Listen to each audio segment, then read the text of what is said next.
और इधर राज्यसभा के सभापति जगदीप धनखड़ के खिलाफ विपक्षी दलों ने मंगलवार को अविश्वास प्रस्ताव लाया, जिस पर संसदीय कार्य मंत्री किरेन रिजिजू ने विपक्ष पर हमला बोलते हुए इसे चेयर की तौहीन करार दिया। किरेन रिजिजू ने कहा कि कांग्रेस और उनके सहयोगी दल लगातार राज्यसभा और लोकसभा में सभापति और अध्यक्ष का अपमान करते हैं। उन्होंने 60 सांसदों के साइन किए अविश्वास प्रस्ताव की निंदा कर दी और कहा कि एनडीए के सांसद सभापति के साथ खड़े हैं।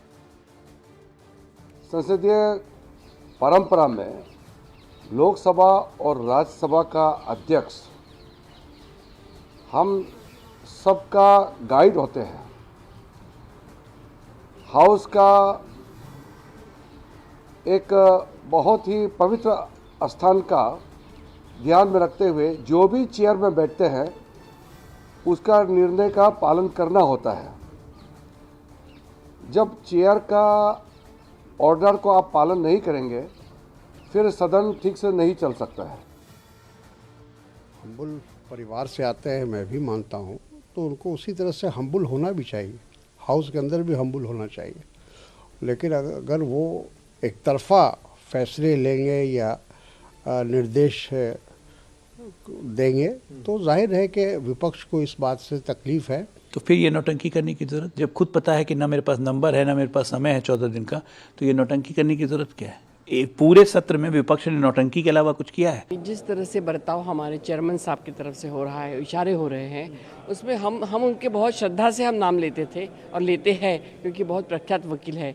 हमारा सिर्फ इतना ही कहना है कि वो वकीली बीजेपी की वकीली ना करें, क्योंकि वो हमारे सबके वकील है। तो वहाँ पे बिल्कुल पार्टिसन होकर अगर वो काम करेंगे तो हम किसके पास न्याय मांगेंगे। अब ये जो पूरा मुद्दा है, इस मुद्दे पर पॉलिटिक्स भी तेज हो गई है और कांग्रेस और बीजेपी आमने सामने आ गए हैं। कांग्रेस के जयराम रमेश ने सोशल मीडिया साइट एक्स पर लिखा कि राज्यसभा के 72 साल की हिस्ट्री में पहली बार विपक्षी दलों ने औपचारिक रूप से सभापति के खिलाफ अविश्वास प्रस्ताव पेश किया। हालांकि 3 बार ऐसा हुआ जब लोकसभा अध्यक्ष के खिलाफ अविश्वास प्रस्ताव पेश किया गया है। यह जयराम रमेश ने एक्सपोज किया है। और उधर प्रस्ताव पेश करने के बाद कांग्रेस के जयराम रमेश ने कहा कि उन्हें मजबूरी में प्रस्ताव पेश करना पड़ गया। पहली बार 72 सालों में विपक्ष की पार्टियों ने राज्यसभा में चेयरमैन साहब को लेकर एक प्रस्ताव मोशन सबमिट किया है। ये दर्शाता है कि स्थिति कितनी बिगड़ गई है।